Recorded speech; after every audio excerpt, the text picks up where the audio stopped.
বাংলাদেশের সাংবিধানিক নাম কি? গণপ্রজাতন্ত্রী বাংলাদেশ।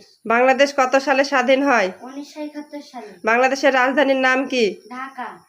বাংলাদেশের রাষ্ট্রভাষা কি? বাংলা। বাংলাদেশের বাণিজ্যিক রাজধানীর নাম কি? চট্টগ্রাম।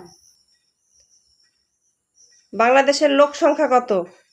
প্রায় 16,51,00,000। বাংলাদেশের আয়তন কত বর্গ কিলোমিটার? 1,47,610 বর্গ কিলোমিটার। বাংলাদেশ কোন মহাদেশে অবস্থিত? এশিয়া মহাদেশে। বাংলাদেশের বিভাগ কয়টি? 8টি। বাংলাদেশের জেলা কয়টি? 64টি। বাংলাদেশের সর্ব উত্তরের জেলা কোনটি? পঞ্চগড়। বাংলাদেশের সর্ব দক্ষিণের জেলা কোনটি? কক্সবাজার। বাংলাদেশের সর্ব পূর্বের জেলা কোনটি? বান্দরবান। বাংলাদেশের সর্ব পশ্চিমের জেলা কোনটি? চাঁপাইনবাবগঞ্জ। বাংলাদেশের সীমান্তবর্তী জেলা কয়টি? 32টি। ভারতের সাথে বাংলাদেশের সীমান্তবর্তী জেলা কয়টি? 30টি। মিয়ানমারের সাথে বাংলাদেশের সীমান্তবর্তী জেলা কয়টি? 3টি।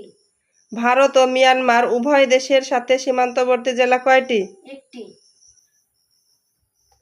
বাংলাদেশের কোন দুইটি জেলার সাথে ভারতের কোনো সীমান্ত সংযোগ নেই? বান্দরবান ও কক্সবাজার।